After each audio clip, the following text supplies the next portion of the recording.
മറികടന്ന പ്രവർത്തകരെ പോലീസ് കസ്റ്റഡിയിലെടുത്ത് കൊണ്ടുപോകാനുള്ള ശ്രമമാണ് നടക്കുന്നത്. അതിനെ ചൊല്ലിയുണ്ടായ വാക്കേറ്റമാണ് വീണ്ടും ഒരു സംഘർഷത്തിലേക്ക് പോകുന്നത്. ജലപീരങ്കി പ്രയോഗിച്ചതിന് ശേഷം പ്രവർത്തകർ ബാരിക്കേഡ് നീക്കാനുള്ള ശ്രമം നടത്തിയിരുന്നു. പക്ഷെ അതിനിടയിലാണ് ഈ കസ്റ്റഡിയിലെടുത്തിട്ട് പോകാനുള്ള ശ്രമം നടന്നത്. അതിനെയാണ് പ്രവർത്തകർ തടയുന്നത്. അതാണ് ചെറിയ രീതിയിലുള്ള ഒരു പ്രകോപനത്തിലേക്ക് പോവുകയും ചെയ്യുന്നത്. എന്തായാലും 6 തവണ ജലപീരങ്കി പ്രയോഗിച്ചിട്ടും പിരിഞ്ഞു പോകില്ല എന്ന നിലപാടിൽ തന്നെയാണ് ഡിവൈഎഫ്ഐ പ്രവർത്തകരുള്ളത്.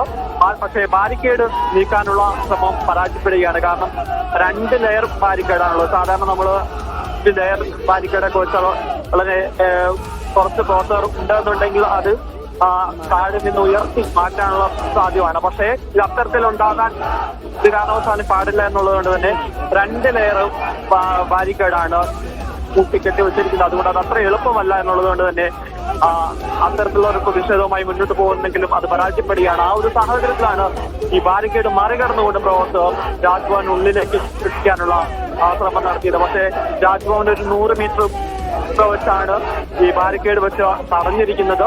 അത് തന്നെ പ്രവർത്തകർ ഉള്ളിലേക്ക് കയറിയാലും നേരത്തെ പറഞ്ഞതുപോലെ വലിയ പോലീസ് സാന്നിധ്യം ഉണ്ട് എന്നുള്ളത് കൊണ്ട് തന്നെ പ്രവർത്തകർക്ക് ഇവരെ മറികടന്ന് മുന്നോട്ട് പോകുന്നത് എളുപ്പമല്ല.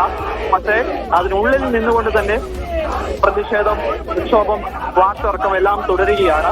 പിരിഞ്ഞു പോകില്ല എന്ന നിലപാടാണ് ഉള്ളത്. എന്തായാലും ശക്തമായ പ്രതിഷേധം തന്നെയാണ് ഡിവൈഎഫ്ഐയുടെയും അതോടൊപ്പം തന്നെ എസ്എഫ്ഐയുടെയും ഭാഗത്തുനിന്ന് രാജ്ഭവനെതിരെയും ഗവർണർക്കെതിരെ ഉണ്ടാകുന്നത്.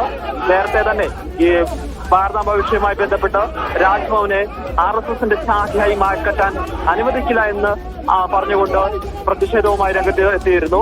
അതിന് പിന്നാലെ ഇപ്പോൾ രജിസ്ട്രാറെ സസ്പെൻഡ് ചെയ്ത നടപടി നിയമവിരുദ്ധമാണെന്ന് ചൂണ്ടിക്കാണിച്ചുകൊണ്ടാണ് അതൊരിക്കലും അനുവദിക്കാനാവില്ല എന്ന് വ്യക്തമാക്കിക്കൊണ്ടാണ് ഡിവൈഎഫ്ഐയും എസ്എഫ്ഐയും ഇപ്പോൾ ശക്തമായ പ്രതിഷേധവുമായി രംഗത്തിറങ്ങിയിരിക്കുന്നത്.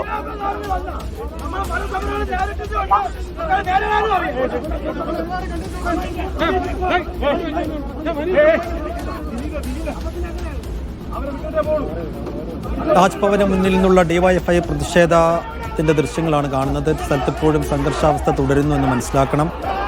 പ്രവർത്തകർ പിരിഞ്ഞു പോകാൻ കൂട്ടാക്കുന്നില്ല. പ്രവർത്തകരെ അറസ്റ്റ് ചെയ്ത് നീക്കാനുള്ള ശ്രമമാണ് പോലീസ് നടത്തുന്നത്. പോലീസുമായി പ്രവർത്തകർ ഉന്തും തള്ളിലേക്കും കാര്യങ്ങൾ എത്തുന്നു. നേരത്തെ പല തവണകളിലായി ജലപീരങ്കി പ്രയോഗിച്ചിട്ടുണ്ട്. പക്ഷേ പ്രവർത്തകർ പിരിഞ്ഞു പോയിട്ടില്ല.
സിജോ, ഇപ്പോൾ എന്താണ് സ്ഥിതി?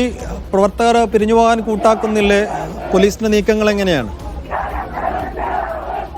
പ്രവർത്തകർ പിരിഞ്ഞു പോകാൻ തയ്യാറായിട്ടില്ല.